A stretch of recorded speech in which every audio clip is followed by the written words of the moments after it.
that part. I hate to be a nag. It is not. I really appreciate the reminder. I don't know why I can't seem to remember that one key piece every single time.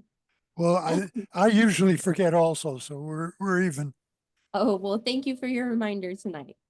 All right.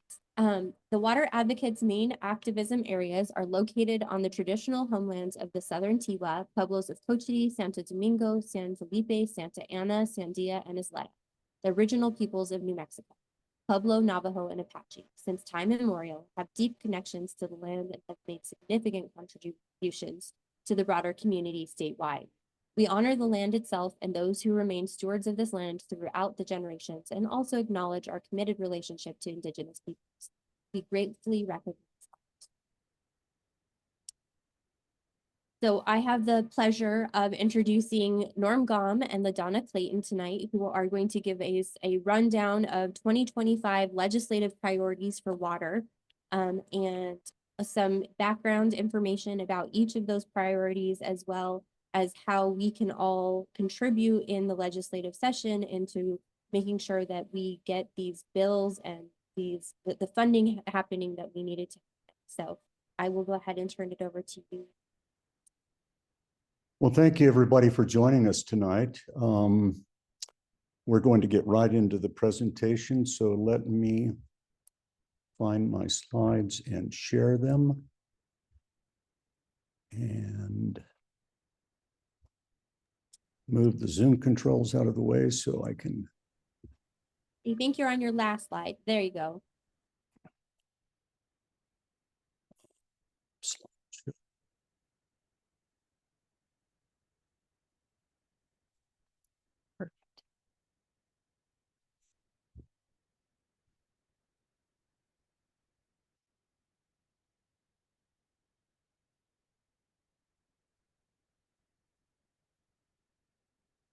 So our topic tonight is the New Mexico Water Advocates 2025 Water Legislative Priorities. We have thought long and hard about these priorities, and we've been following the issues very deeply. And we're very pleased to be able to make this presentation tonight. It follows up what I think has been a good year of workshops. We've had some exceptional ones this year. And this is kind of a culmination leading to the actions that we need to take to convince the 2025 legislature to fund water resilience. With me here is Dr. Ladona Clayton. She is the president of the Ogallala Land and Water Conservancy. And she is a director on the board of the Water Advocates. We welcome her to our board. She is an incredibly effective person working statewide on these issues, but with her home in the Ogallala aquifer, which, as you know, is almost out of water. Just a little humor to start, but it's only partly humorous. So New Mexico is the state of the union that has the least surface water, and we depend more on groundwater than any other state. And we have been drilling and pumping wells for over a century. And we don't know how much water is left in many areas of the state, and we don't know how fast it's going away. So this cartoon that I found kind of illustrates what I see as a lot of New Mexicans' concern about water. They need water, so they drill a well. What will you do after you drink it all, or after the well runs dry? Dig another one? I don't know. Hopefully it magically refills. Well, the aquifers in New Mexico don't work that way. So we have to get this fixed. And I'm having another problem. Sorry, there we go. Ladona and I both attended the Legislative Finance Committee hearing, budget hearing for the Office of the State Engineer and the Interstate Stream Commission this afternoon, 1 o'clock in Santa Fe. And I took this photograph during the OSC ISC budget presentation. As you can see, most of the Legislative Finance Committee members were not there during the presentation. And here is another, I don't know why. There it is. Here's another slide that shows the whole room. Just a handful of legislators there. And then most of the questions and answers were really things that they missed in the presentation. So I was so disappointed in this outcome, because what it illustrates to me more than anything else is the disinterest of the legislature in dealing with water issues. The Water and Natural Resources Committee folks, you know, the policy experts who deal with water in their committees, both in the interim and during the legislative session, are strongly in support of water. But I have heard Legislative Finance Committee members this year mock the policy committees, saying that they have all the power and they make all the decisions. And that may change, but this is not a good sign, the lack of attendance in this hearing. In the hearing today, the state engineer and the Interstate Stream Commission director listed a number of things that are important that they're requesting budget for. They requested as their top priority $5 million to make staff salaries competitive and to level up the pay for long tenured staff, people that have been there a while, with the recently raised recruiting salaries for new hires. It's inequitable and it's not fair. So that is their top priority, to get competitive and to pay all of their people fairly. And certainly that is an absolutely necessary goal. They requested $6 million for information technology modernization, $250,000 for Water Data Act implementation staff, only $1 million for Water Security Planning Act implementation, plus I think it was, I don't remember the staff numbers, but it wasn't very much. $5 million plus staff to continue the Lower Rio Grande litigation, and hopefully to spend some of that money to start coming into compliance rather than continuously now fighting the feds. The status on that is the states have agreement, but the United States objected to the settlement between the states. And I hear through the grapevine that one of the reasons that the federal government opposed the Supreme Court's approval of the settlement by the states is because they believe New Mexico never fulfills its commitments to do what it says to do, it will do with regard to water management. $1 million for the Middle Rio Grande. There was no mention of a compact crisis. There were no graphs shown. It was like it was kind of a business as usual request. They requested $40 million to pay for the state share of Indian water rights settlements that are now awaiting congressional approval, that they said would leverage, I believe it was $3 billion in federal funds. They asked for $2 million to be able to pay for pumping water into the Pecos River for compact compliance. And they asked for $2 million out of the general fund because the legislature has been appropriating their operating budget from trust funds that were established at statehood. One of the trust funds is called the Irrigation Works Construction Fund. It's supposed to be for improvement of irrigation works. It's capital expenditures. The other one is called the Improvement of the Rio Grande Income Fund.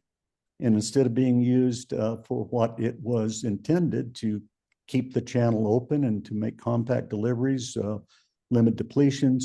It's being used to pay staff salaries. And the legislature, when you may recall, several years ago, there was a budget crisis and they swept all the funds. Well, to keep the state engineer and the Interstate Stream Commission going, they appropriated operations expenses from the trust fund.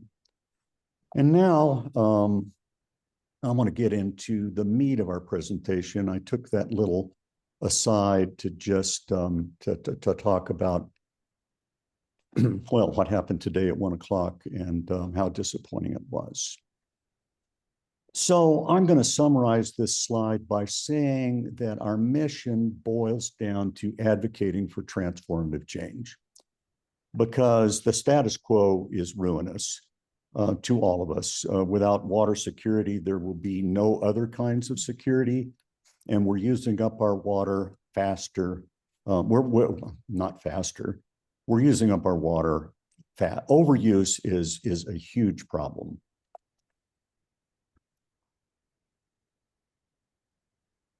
And we prepared this graphic, and the intention was that in one page, we would show the elements of what needs to be done. We're going to describe each of these elements as we go through the presentation, but we boiled it down to a few actionable things, and we look forward to explaining our thinking to you as we go through the rest of the presentation this evening. And so now I believe that Ladona and I will alternate in presenting the sections of the presentation that follows. Did we want to talk too about the graphic itself and the political will, and just starting with the explaining political will, or? Oh, that's what we were going to do. Thank Yes, you. sure. Let me back up. I'm having a hard time controlling my computer for some reason. There, nope. One more. There we go. Now forward. There we go. Okay.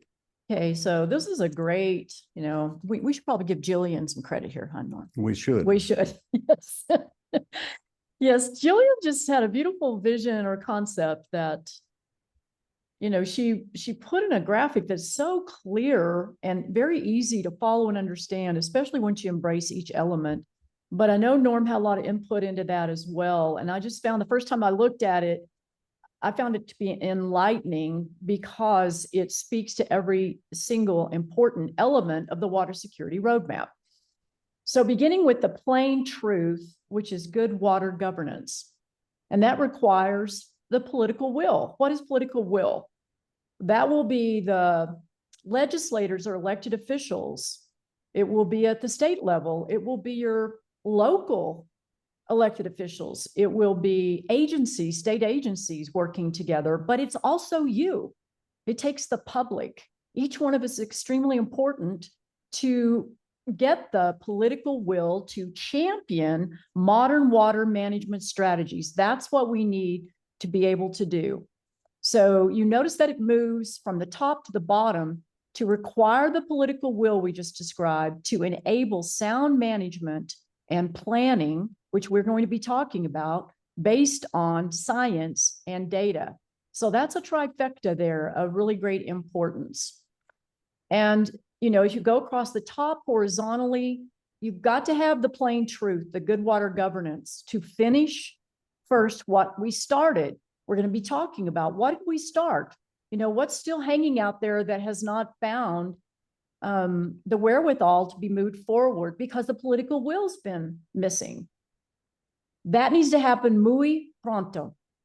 And also fund other prerequisites of importance. So it's going to require funding to also implement the elements we've listed in column 3. And then column 4, looking across again at the horizontal roadmap, is to improve water security. So all these things must happen: that good water governance, the plain truth of what we spoke about, to finish what started really quickly, muy pronto, also fund other prerequisites to improve water security. Right. And let's talk about what is there to finish that's been started. Well, I'm going to start with, this focuses on 3 laws and 1 program, all of which, well, the Water Security Planning Act was landmark legislation. It was recommended by the Water Policy and Infrastructure Task Force. Water advocates actually had, we actually drafted the bill that was then chopped down into the bill that passed the legislature unanimously. We haven't started that. The bill passed unanimously, but the funding to implement it has been totally inadequate, parsimonious. Right now, the ISC has 3 dedicated planning positions. I think a year and a half ago, 2 years, they only had 1. They have 3 positions, but they just lost one of their 3 employees. So now they're down to 2. There's a lot of work to do, but it can't be done without the staff. And then to implement the Water Security Act, the whole theme of the Water Security Planning Act was to delegate the authority and responsibility to regions to prepare their own regional plans. And that takes a tremendous amount of organization in the regions to get traction and get started. There is inadequate funding in the 2025 budget to even fund the regions to put in proposals so that they can then, well, what the regions need to do is to ask for money to put together a proposal. And then those proposals need to be funded. And we'll tell you what we recommend for that at the end of this presentation. The Water Data Act was passed in 2019. It also passed unanimously. But it hasn't been funded. The Bureau of Geology has been funded to set up the systems. They are the convening agency, but they haven't been the directing agencies that own water data in New Mexico, the state engineer, the Interstate Stream Commission, the Energy, Minerals, and Natural Resources Department, and the New Mexico Environment Department have not been funded to get their data in order. It takes staff, it takes modern computer systems. And right now, these acts are on the books, but as one of the senators at the end of the hearing said, and this senator was late coming into the hearing, she said, we have to finish what we've started. Yes. Well, that's exactly the words we have used in this slide, prepared before she said them. In 2012, the Bureau of Geology took it upon itself to begin an aquifer mapping program formally. And the legislature has funded that at some level ever since. But that program needs to be expanded dramatically because we have to know how much water we have left and how fast it's going away. In 2003, the state legislature passed a simple statute that authorized the state engineer to actively administer water. And that has never been funded. And it's not proposed by the state engineer and the ISC to be funded this year. Now, what goes with those, we have to finish what we've started. These are good acts. They will do a lot of good for New Mexico. But in order to implement them, we also have to fund other priorities. And the principal one that is a holdup is water agency modernization. That has lots of aspects, but basically it means bringing the state engineer and the Interstate Stream Commission into the 21st century with their technology. They literally are using information technology, and they said it today, that's 30 years old. And that's in the dark ages of information technology. It's a water advocates priority that we've adopted from the Water Policy and Infrastructure Task Force to advocate for water workforce development. Water education is going to be essential because we have to educate the public so they will accept the situation, and the legislators certainly need to be more educated than they are. And I don't know how we can do that with a volunteer legislature, but the Bureau of Geology has a great program underway to do that.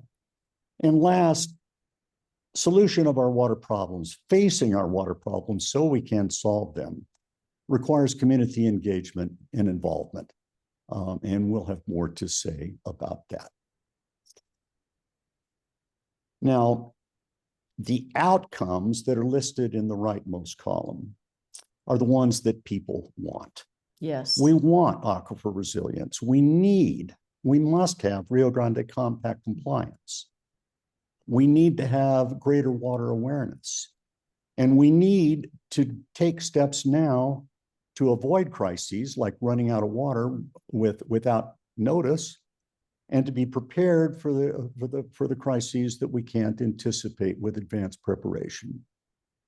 But these are outcomes of doing things. You can't fund aquifer resilience. No. You have to fund the aquifer mapping program and then administration by the state engineer first. Yes. I mean, there's so many prerequisites, and we boiled it down to these few. And Norm, I just want to add, that's what I love about the graphic, because if you really pay attention, you see columns 1, 2, and then there's a big plus sign right there in the middle for that third column. And then there's that equal sign. So that's what you're saying, Norm. We must do those 3 things to get those outcomes, and we can't without that, right? That's absolutely the message that we intended this slide to present. Okay, now I can go ahead. Okay. Thank you, Ladonna, for that reminder. No, you're so welcome. That was good. I enjoyed listening to that. So let's just talk about the Water Security Planning Act. You know, Norm and I played a really active role, by the way, on the Water and Policy and Infrastructure Task Force, and really working diligently for this very thing to occur. So we were thrilled when it passed unanimously in 2023. So now that it's passed, I mean, things have got to begin to happen in the implementation, and they are. Things are happening behind the scene. But let's just give an overview and discussion about what is its purpose, its scope, and some features, why it matters, and what are the next steps we're waiting for. So the purpose is to address regional water resilience. So see, this word resilience keeps showing up. It's in the graphic more than one time. It occurs here because the goal really is water resilience and security.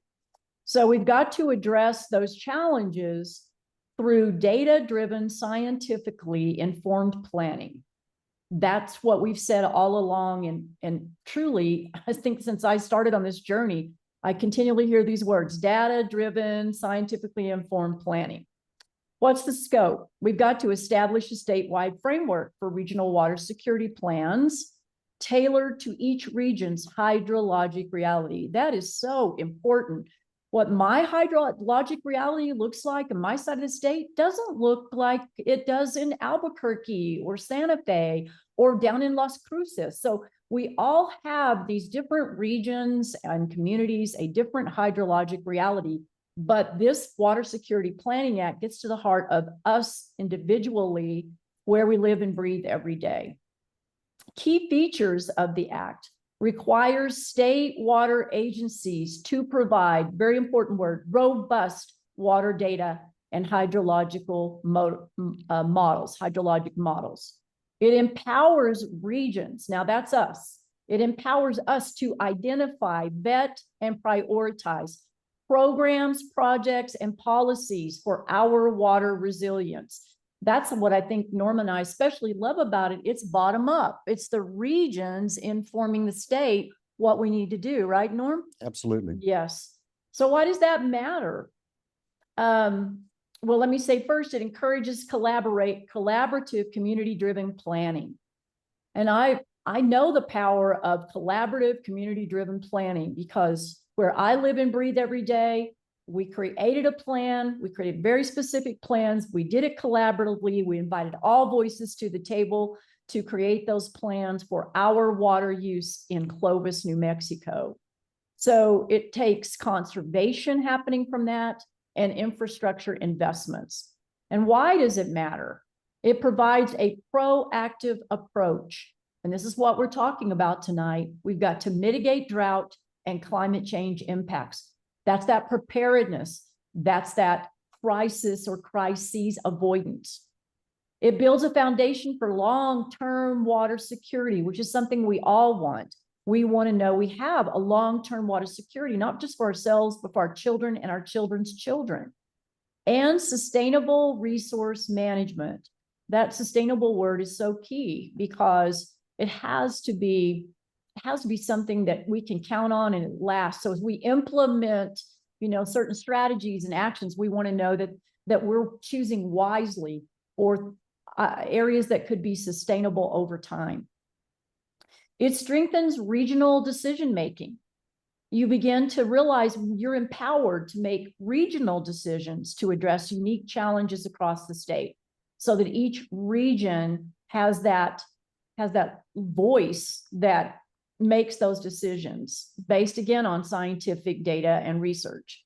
And then the next steps at this point to support full implementation. This is so important, these next steps. Full implementation through adequate funding and agency capacity building. Those two things must happen. This must begin this legislative session. That funding needs to drop. This legislative session needs to be earmarked, and that means agencies have to have their capacity built too.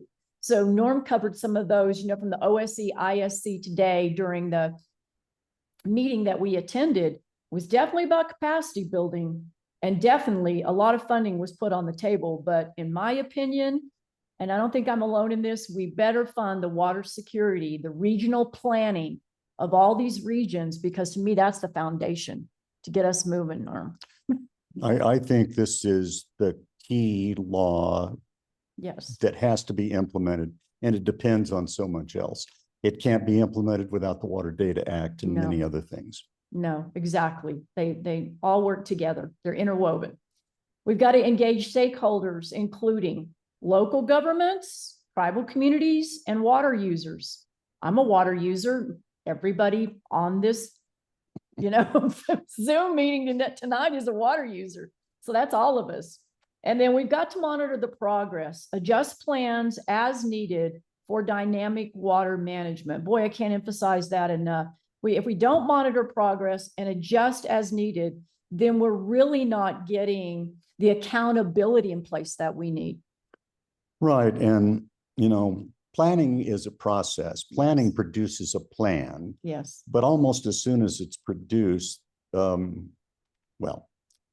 will need to be continuously updated with regard to progress that's made and not made. Right. And things that are different than were anticipated in the beginning. The Water Data Act also passed unanimously in 2019. And its purpose is pretty simple. Make water data that has any tie to state funding available within the agencies and to the public online. Right now, a lot of that data is on paper, so it's a big deal to implement this. Yes. The scope requires actions by the 4 state agencies that own water data and by the Bureau of Geology, which was named in the act as the convening agency who has to provide the framework for this. And they've done a great job with that. The mission of the Water Data Act, and this was from our presentation last month by Stacy Timmons and Rachel Hobbs, who are running this program. Their mission is to make finding water data simple. Pretty simple. Yeah. Hard to do. And so the features are that New Mexicans will have accessible and useful data for water management and planning. State, regional, local, and federal agencies and academic institutions that produce water data in New Mexico will have that data online. And why it matters? Well, you can't manage what you don't measure. Agency staff doesn't he even have access to their own agency's data? You know, the data tasks are done by individuals. They build spreadsheets, they do their analyses, and the chances are their colleagues, maybe in another district office or even just across the hall, don't even know about the spreadsheets that they produce. They're not shared within the agency. And so all of this work is done in isolation, and it doesn't build on itself. We've got to have this. Why does it matter? Well, agency staff will have ready access to all of their agency's data. And another reason it matters is because the 2023 Water Security Act explicitly requires the ISC to provide the water data to the regions, which means that it's going to have to be compiled and made accessible. It's going to have to be converted from paper and spreadsheets into online data. It's not going to be an easy job. And we've just begun to scratch the surface. The status is the Bureau of Geology, I think, is doing a fundamental job. I see them as a New Mexico water agency that really possesses a tone of excellence in the things that they do. And so they're very capable. But the water agencies that own the data, that have to do the work to make it accessible, have not been funded. And so it all has to be funded. The next steps are to modernize the water agencies' information systems so that they are capable of integrated online data sharing. They're not capable of that right now.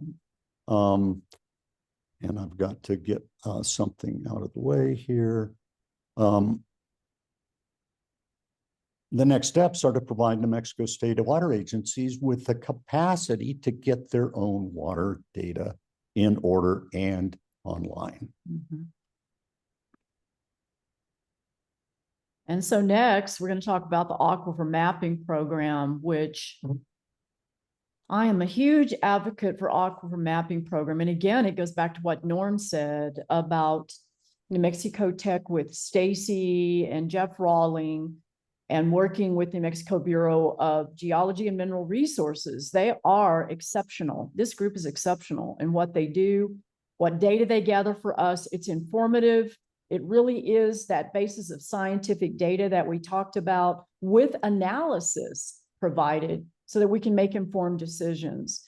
So key features of the Aquifer Mapping Program, which I call New Mexico's Groundwater Resilience Initiative, is first, comprehensive research and monitoring to characterize aquifers statewide. Imagine what we could do if across the entire state, we were able to know what lies beneath the surface, what is going on below the ground.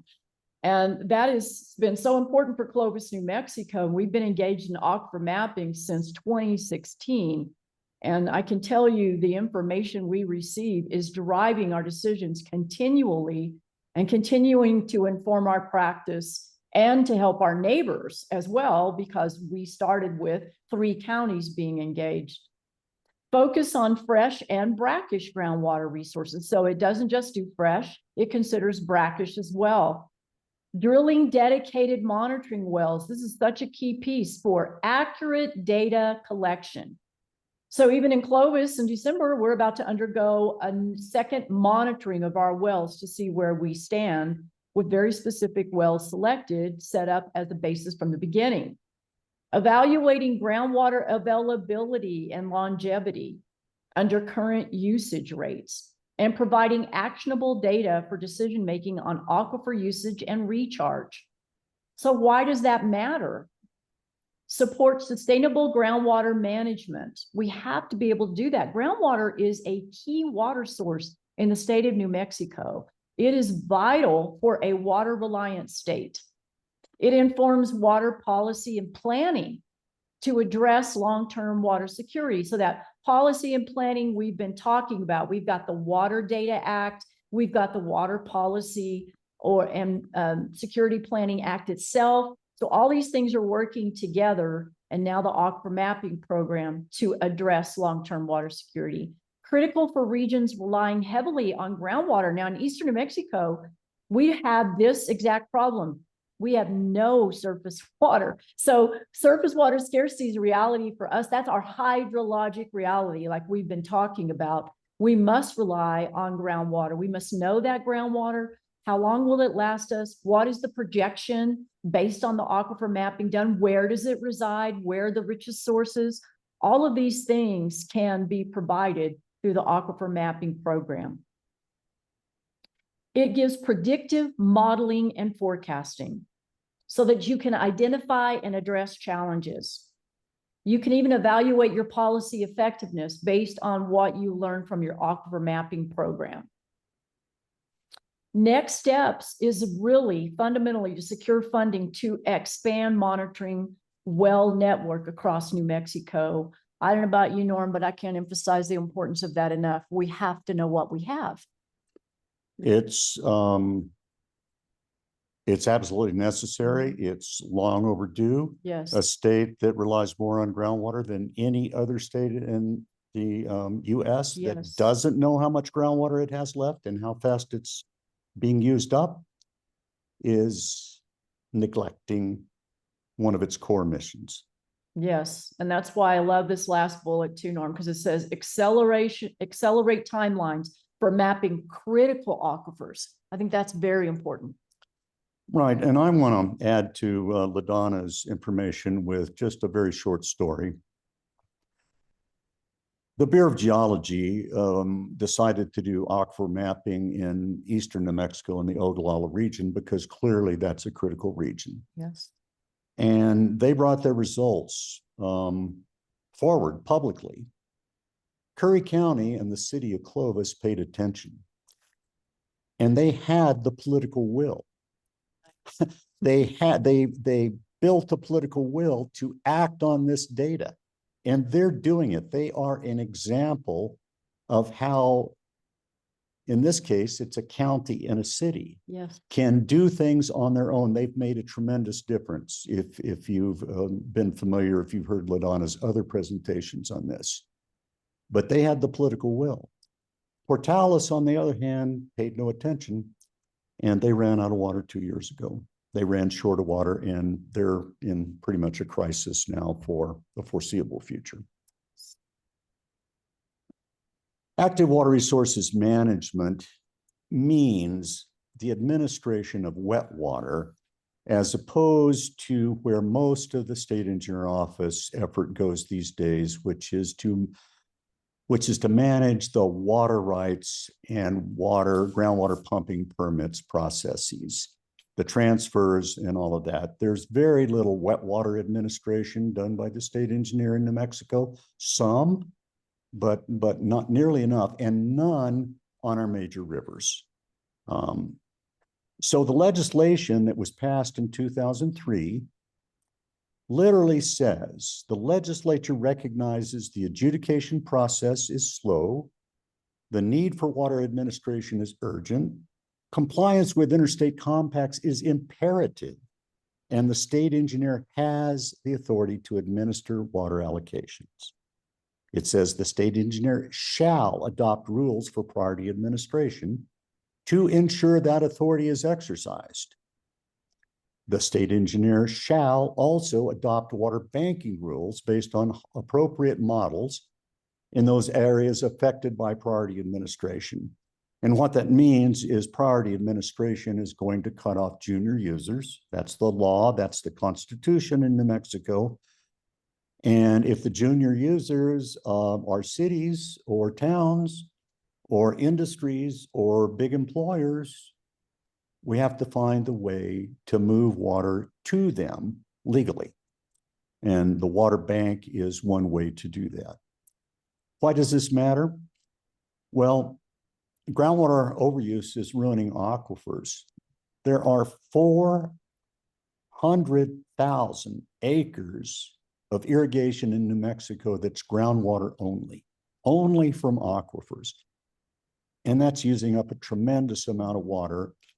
You know, the sense was, back when I was ISC director, That's what former legislators who were on the Interstate Stream Commission said. One of them was a farmer in the Ogallala. And he said, don't worry, it will get too expensive to pump and we'll leave enough water for everybody else. Well, that's not proving to be the case in eastern New Mexico. No.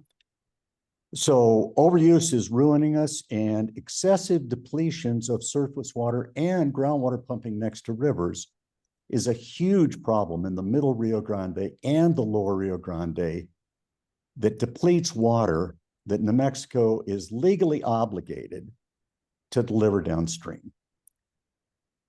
The laissez-faire status quo, just let people do what they will, is causing compact violations, and those have to stop because they are truly ruinous. The next steps to do this administration of wet water is the Office of the State Engineer has to be modernized to be capable of administering water diversions. They have neither the staff nor the data nor the rules to get all of that done. So modernization and capacity, and then it has to be applied to limit ruinous but legal groundwater pumping that is draining sole source aquifers.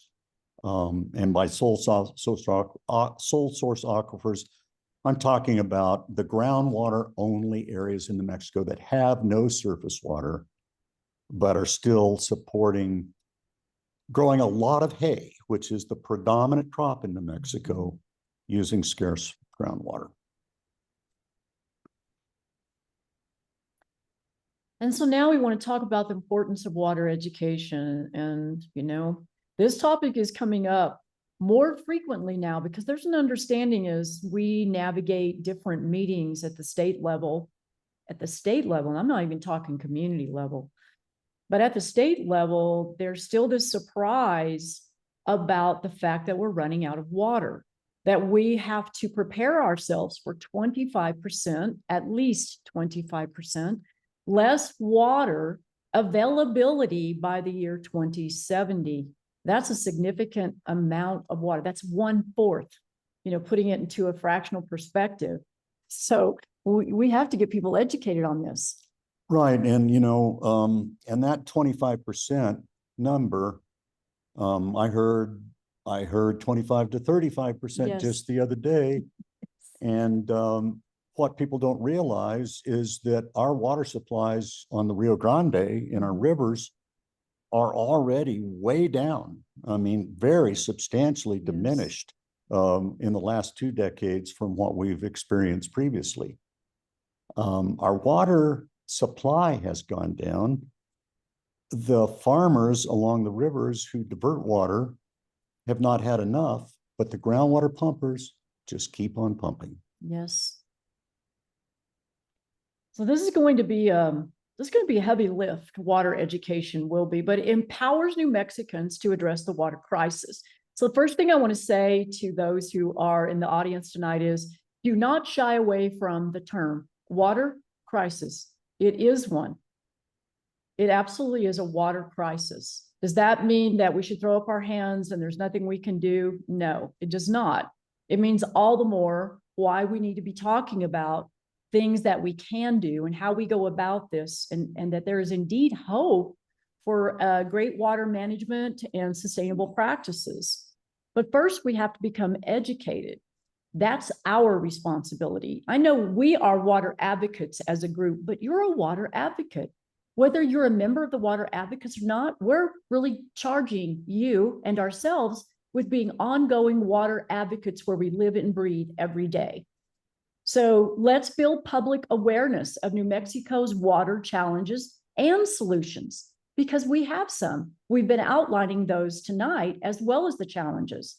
Let's promote active public engagement in water conservation and water management decision-making. Let's encourage collective action from governance bodies, organizations, and citizens, because guess what? It takes all of us working together to address the water crisis. Why does water education matter? It must be accessible. Use diverse platforms like workshops, webinars, and community events to reach all audiences. It's not a one-stop shop, one size fits all. We're going to have to do it many ways. It must be an accessible water education opportunity. The education must be comprehensive. It must cover water conservation, efficient use, water rights, and the impacts of climate change.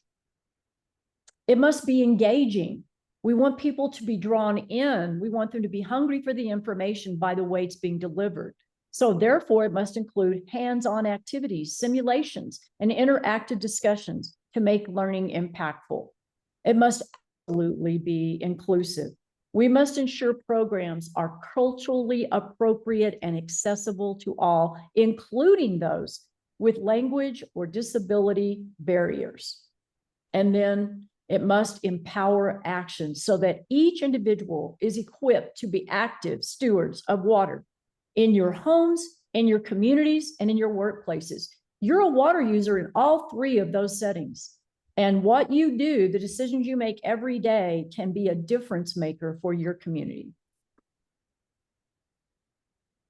Water agency modernization, enabling New Mexico water agencies to do their jobs. We've been talking about this quite a bit already tonight, and so I'm going to go over this slide quickly. But the key goals are to modernize the agency to improve the quality and productivity of each individual employee's work.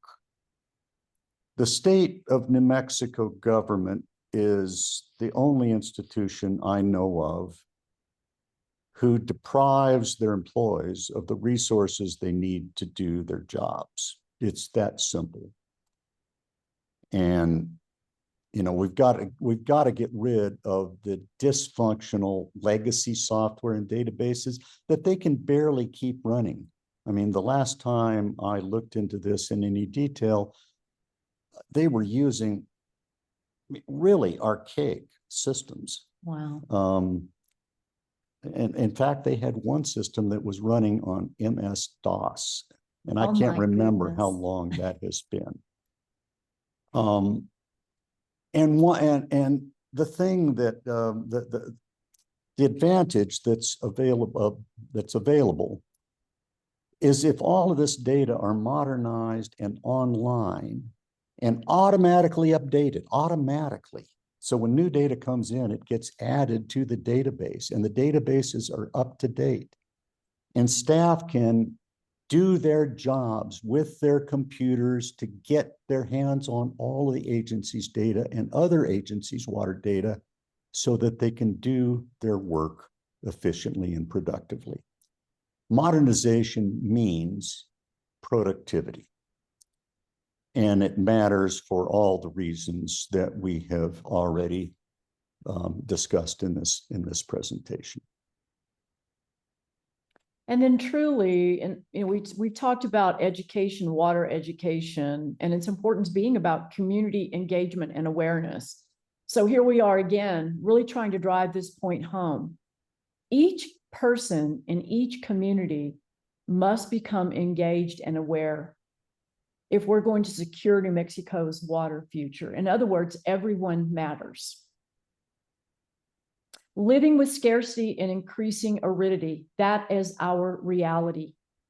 We have an arid climate, it's going to become more so. We have limited water resources, so that makes public engagement essential.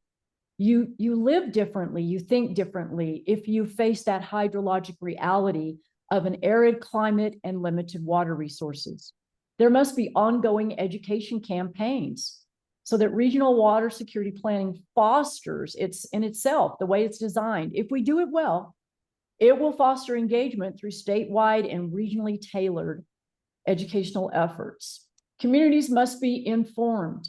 There should be a commitment at the state level and at the municipal level and even beyond to inform communities, whether you go, you know, like we're talking regional, you start regional, then you're in the community. The communities are having conversations, bringing conversations to the regional table.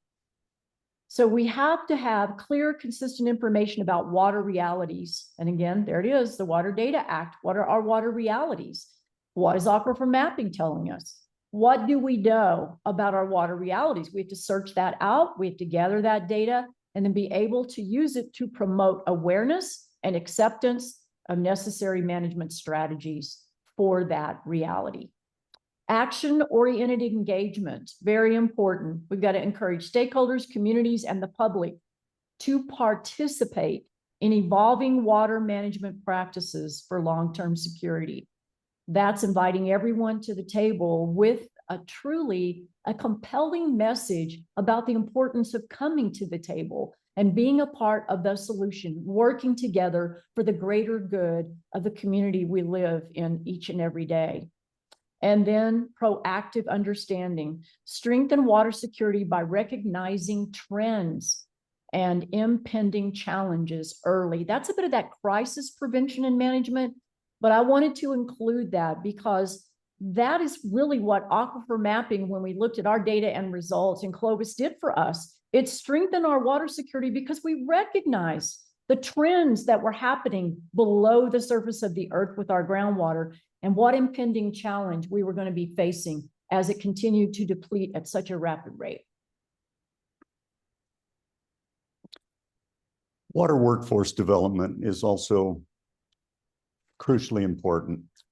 New Mexico needs qualified human beings to operate water and wastewater systems, operate and maintain them, for the boards of small water systems who have to govern municipal, domestic, mutual well associations and co-ops and those sorts of things. We have to have scientists who can prepare the models. We have so much we need to do in the way of capacity. The Water Policy and Infrastructure Task Force emphasized the need for local capacity, local and regional capacity to do all of the work. So the key goals are to provide educational and training programs to develop that capacity to deal with our more arid future. These programs will be hosted at New Mexico universities, community colleges, and trade schools. They're needed to replace the aging workforce.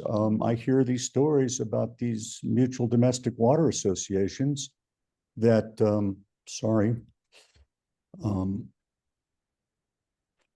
whose boards are retiring and there's nobody to take their place. There's no volunteers. And the same thing with operators. I think that we need to get to the point where specific institutions are assigned responsibility to develop programs and recruit students. And why does that matter? Why does water workforce development matter? Well, I have a personal story. At New Mexico State University, as I was finishing a degree in electrical engineering and decided that I wanted to work with something more tangible than ones and zeros in a computer, I was attracted to a program where I was accepted into a program where the Environmental Protection Agency paid a cohort of students, I think there were 12 of us, to get a master's degree in water and wastewater engineering to implement the Clean Water Act. Well, that's what we need to do now. We need those people, and we need them at all levels, to do the work that needs to be done to manage and be stewards of our water. Nothing can be accomplished without qualified human beings. And the problem right now is that water workforce development isn't anybody's job. It's not in any agency's mission.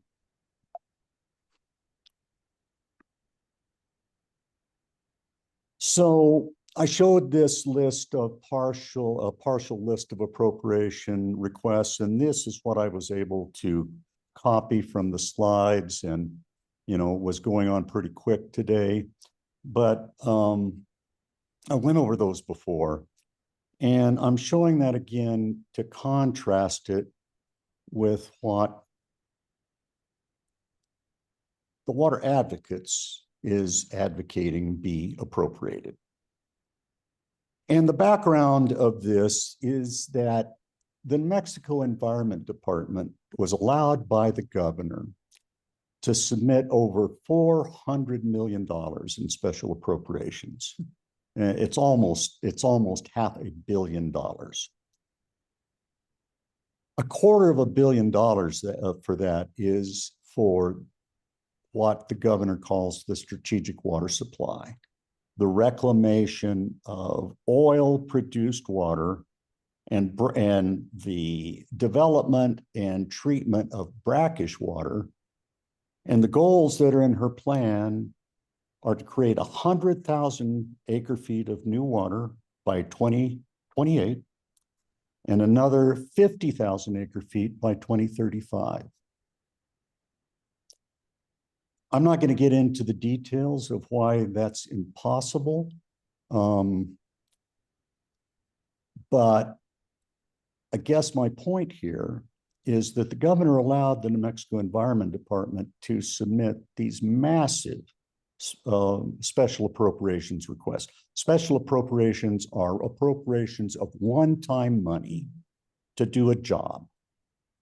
And so they got all, their budget request was for almost $500 million in special appropriations. $250 million for the strategic water supply, $150 million to clean up contaminated groundwater. And that's a great thing. I'm not criticizing that.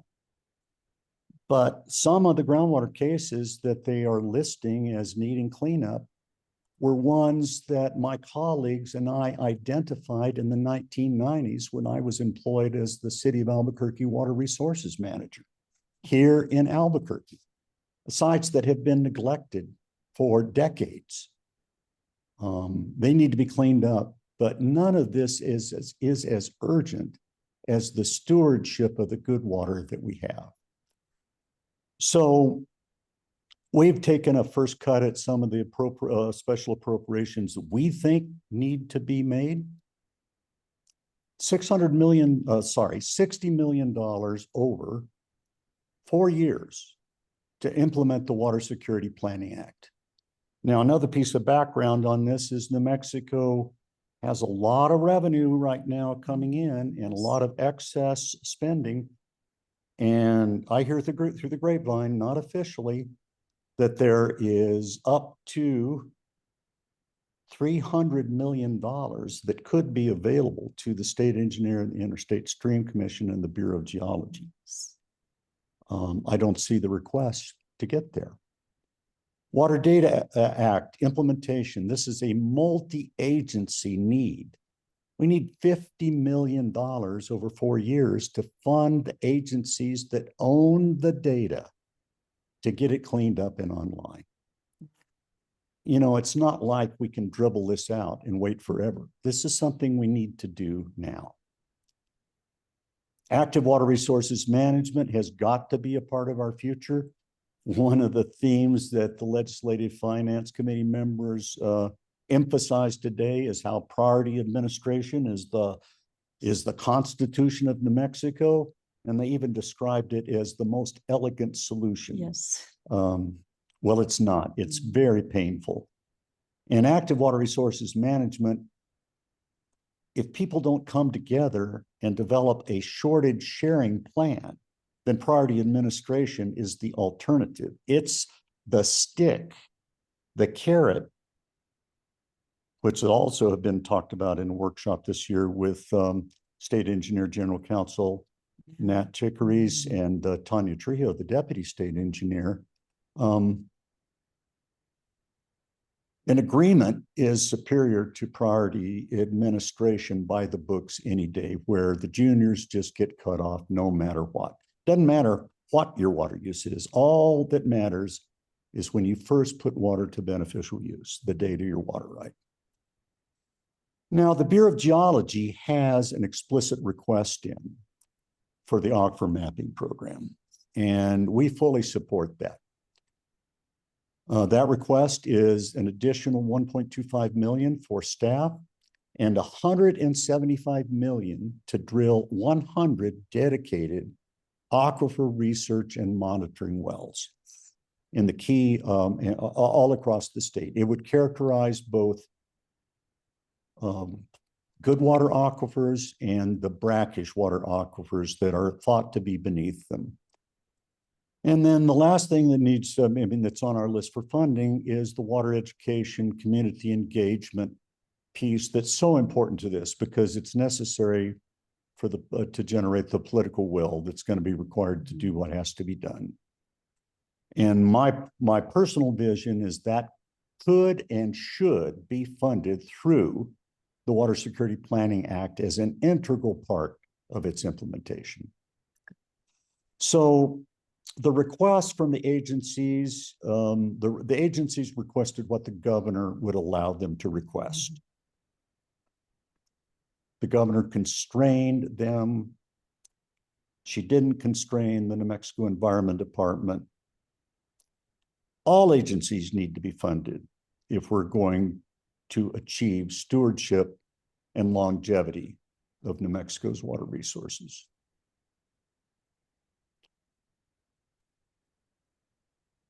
We've been at this for a while and we're going to wrap up now. There are rational reasons to do all of this. Out of sight, out of mind isn't going to work. Following the status quo is going to empty our aquifers, and in the Middle Rio Grande is going to cause an imminent compact violation that will embroil the Middle Rio Grande in Supreme Court litigation that will last who knows how long, particularly given the 6 Middle Rio Grande pueblos here and their unquantified water rights. We have all of these very sound reasons. We have water policy and infrastructure task force recommendations, but these are not well understood, and the political will to do what has to be done doesn't exist. And the lack of gubernatorial support for the Office of the State Engineer and the Interstate Stream Commission is a problem that I don't know how to overcome. So we have to do this. And what that means is that all of us, all of you, all of your friends that you can get to weigh in with their legislatures need to tell them to pay attention and fund New Mexico's water solutions. Absolutely. And that's so well stated, Norm. There's no reason we shouldn't act now.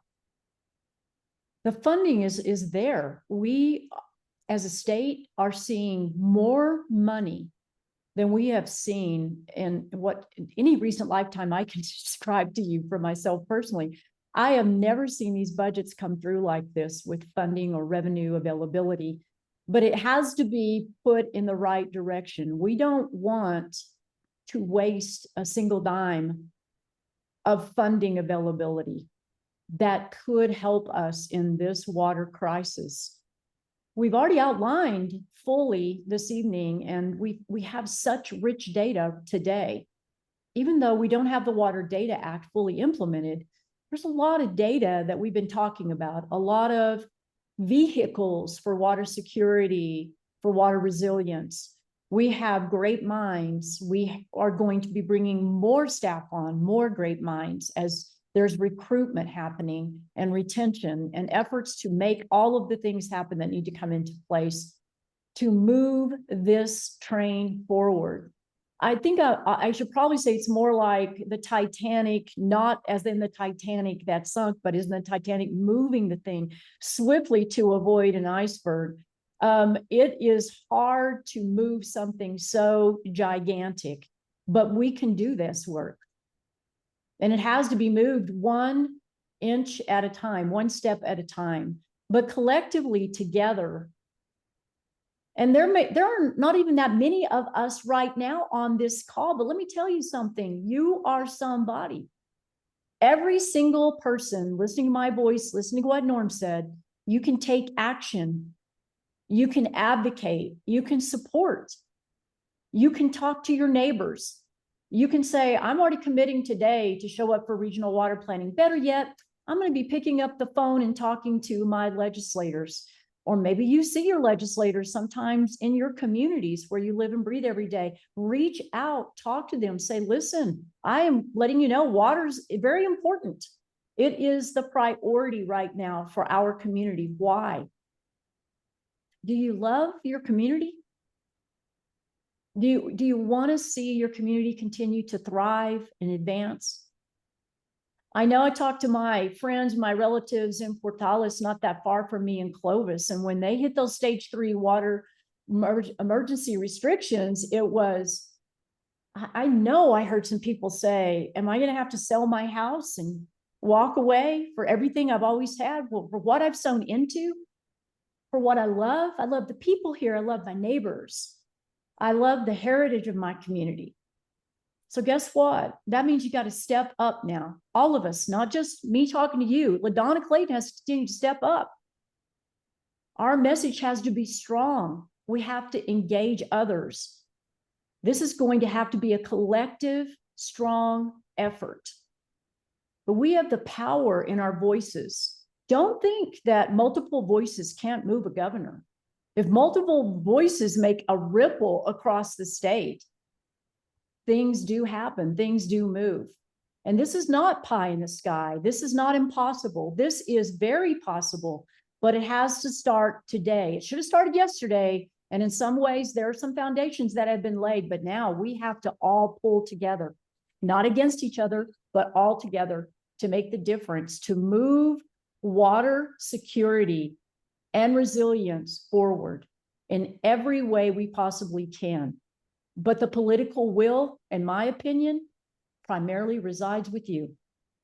It resides with each one of us at the grassroots level in our community, showing political will to move others at the municipal level, at the regional level, at the state level, and even the federal level is being moved for water. So I just want to encourage you tonight that we all have the power to act, and things really can happen.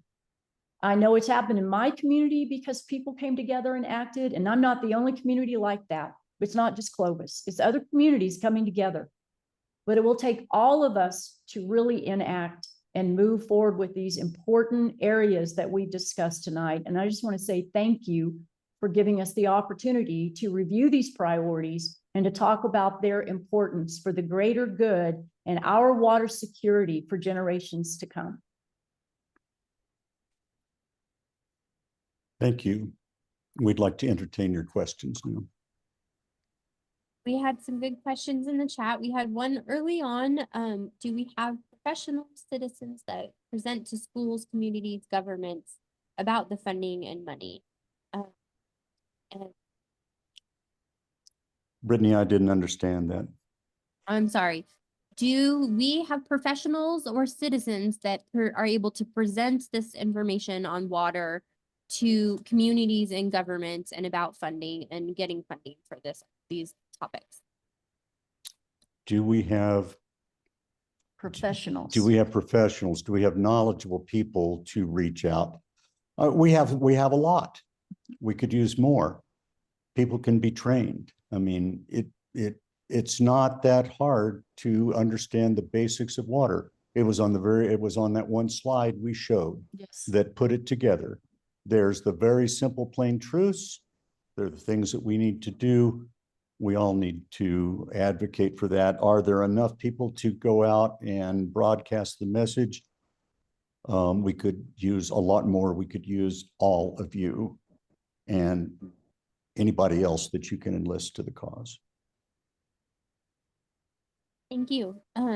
Are there specific legislators that you have identified as supporters and champions for allocating funds and implementing people who we know are on our team? Well, the answer to that is yes. We have made a list of the legislators who support water, and there are a lot of them. One of the issues that we have to overcome is that the budget is created by the House Appropriations and Finance Committee. And we do not have that many water friends on No. that committee. And remains to be seen what the chairman of that committee, Nathan Small, will do. He hasn't stepped up yet for water. I hope that with your persuasion and ours, that he will do so this session. Well, and that comes back down to that, Norm. That's excellently stated. It comes back to the more he hears about it, the more interest that's conveyed to him from citizens with the political will to speak and encourage and urge, it will move an elected official. So I think we can't emphasize that enough. I've seen that personally happen. I can't tell you how many times I bent Senator Wood's ear when we were beginning to try to save or bank groundwater. Senator Woods, I need matching funds for this federal grant. I need you to help me get it. So it's important. Otherwise, we're going to run out of water in eastern New Mexico. Are you with me? And then I make sure I tell other people, Senator Woods was with me.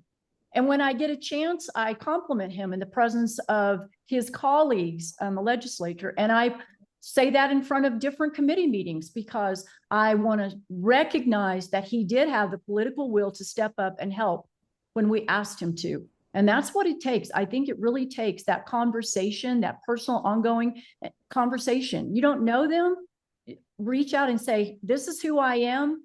This is what my interest in, and I know you say it in a positive manner like that. I know this year you're going to advocate for water because you understand how important it is, right? That's the way that I approach that. Right. I think there's another element to that too. And that is we need to advocate for water, not for specific water uses. Right.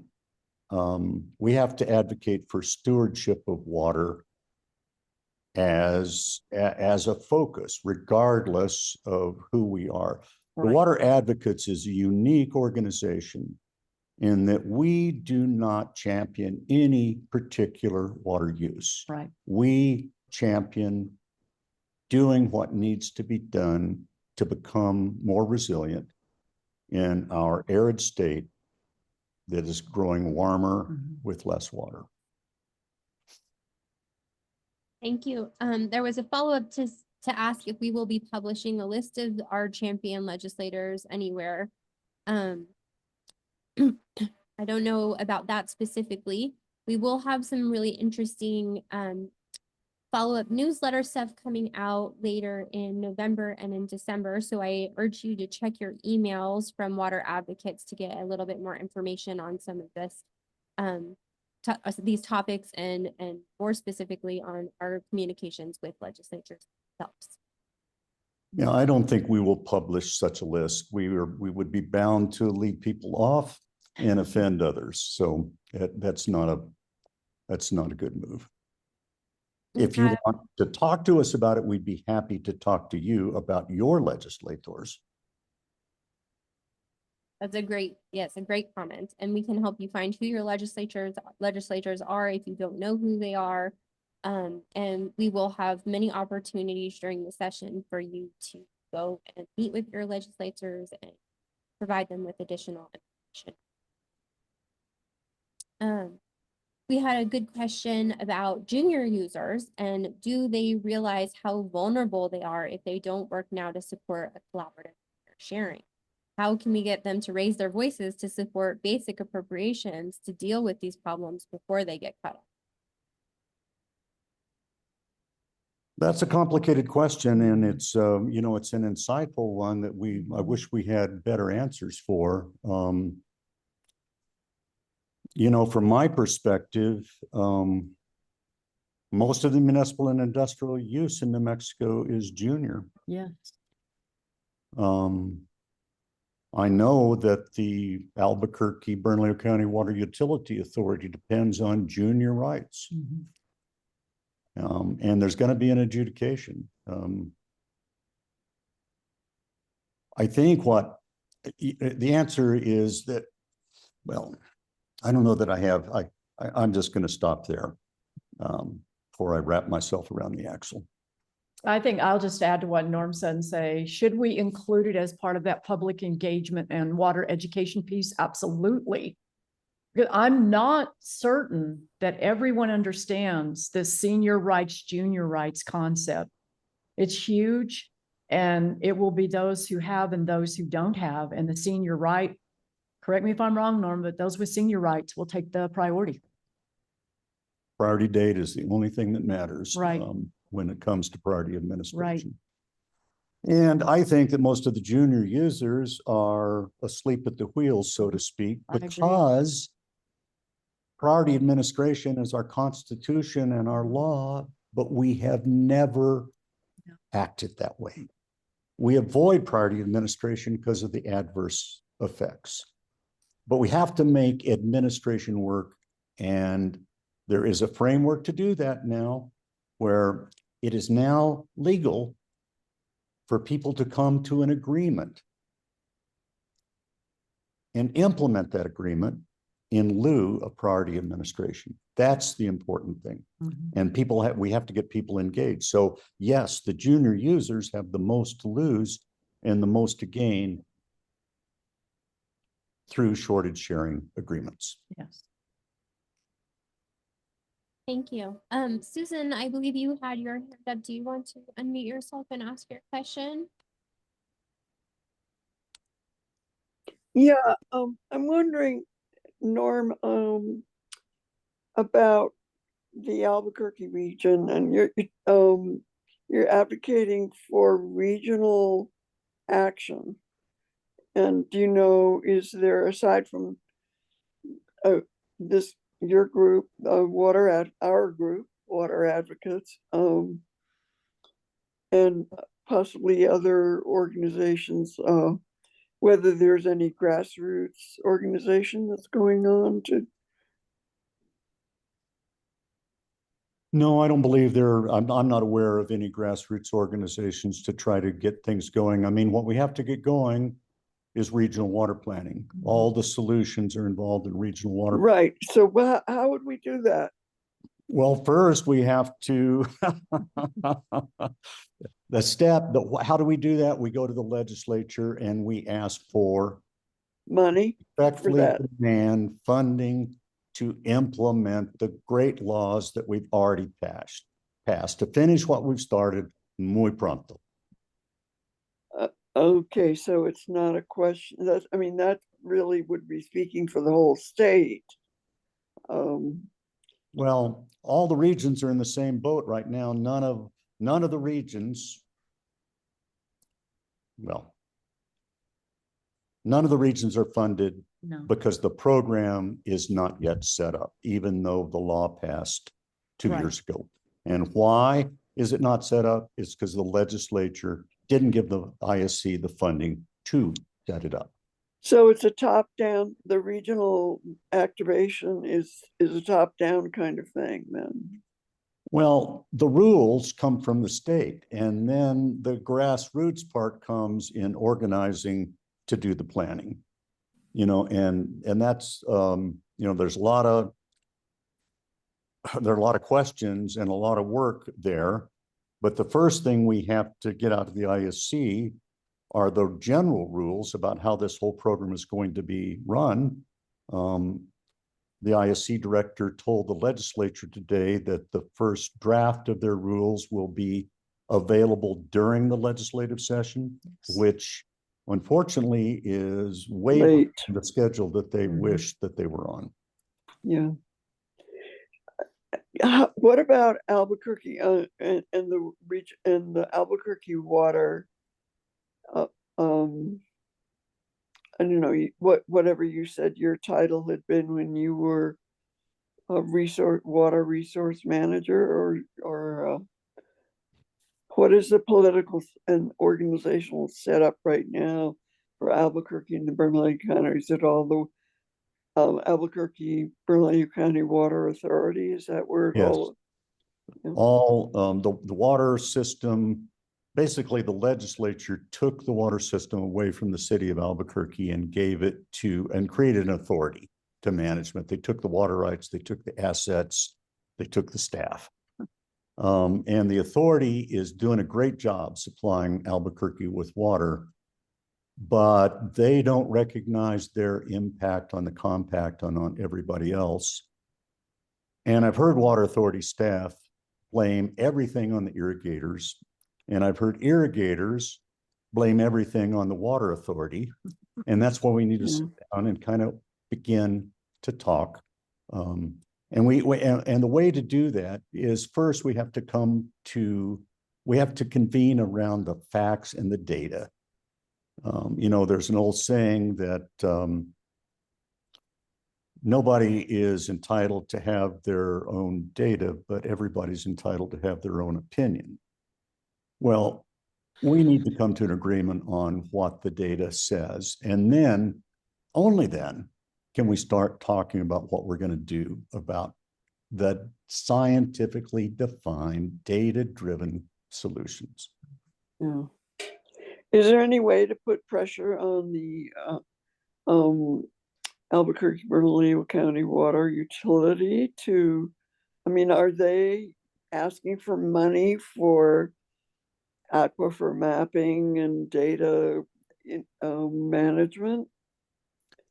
I spoke to the chairman of the board of the Water Authority this morning by coincidence. And he told me that the Water Authority has in their legislative agenda support for these programs. I don't think it's their principal asks, but they do support the programs. And I think everybody supports the idea of this regional water planning. Now, the regional planning is not going to solve the compact compliance problem in time. There's going to have to be a separate state effort to do that. It's going to have to be finished before planning is even well underway, because we could violate the compact if the status quo trends continue in 1 or 2 years. I hear that this year's going to be pretty good, but it was an unusual year. Yeah. Thank you. And I think the key to your question is the Water Authority is run by a board that's all elected officials. And we need to focus on all levels of government to step up.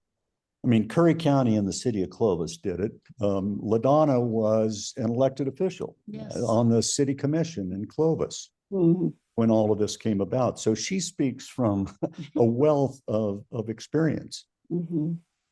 But it has to be all of the above, Susan. And we are at our closing time. Yes, and I do have a few announcements to make. So I'm gonna change over to share my screen for those.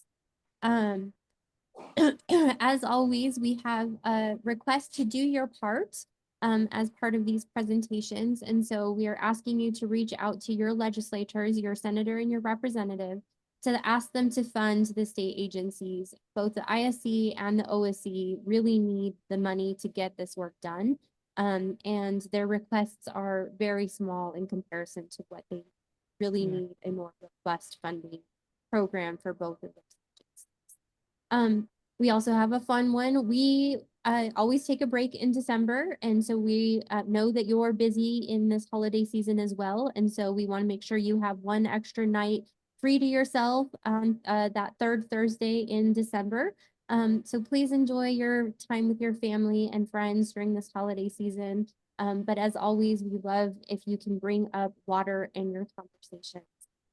It's always amazing to me how people can relate and find a new passion to work on in the new year by simple mention of something that you may not have thought to mention during the gathering.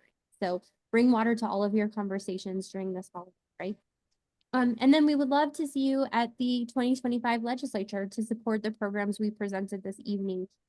We are going to have some really great products coming out in November, December, and January.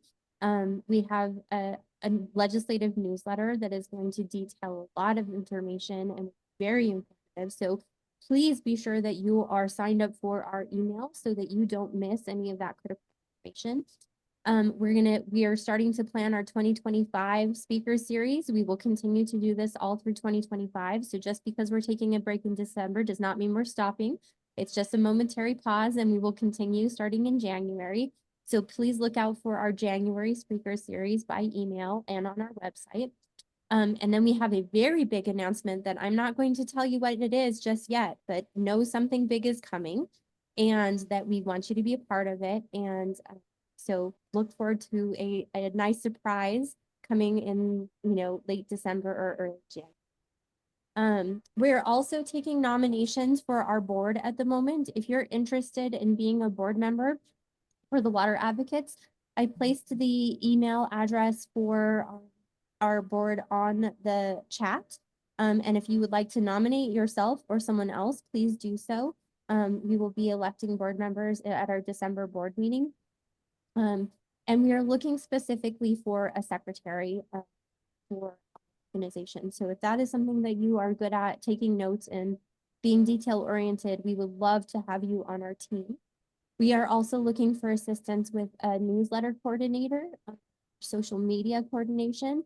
If those are things that you're interested in, please contact that email that was in the chat and get you set up to do some volunteering. We really appreciate your time this evening and all of the time that you give to the Water Advocates. If you have a few more minutes to give, we'd love to have those also. So stay tuned to learn about our 2025 speaker series. Again, you'll get that by email.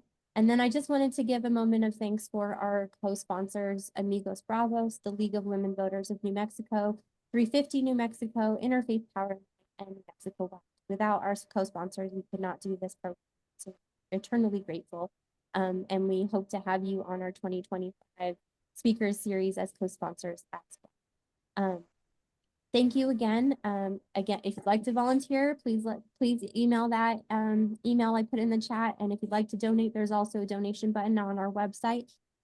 We can use everything you can give us, and we appreciate your time. And thank you so much for joining us. Good evening. Good evening. Thanks so much. And thanks, Brittany, for hosting. Thank you.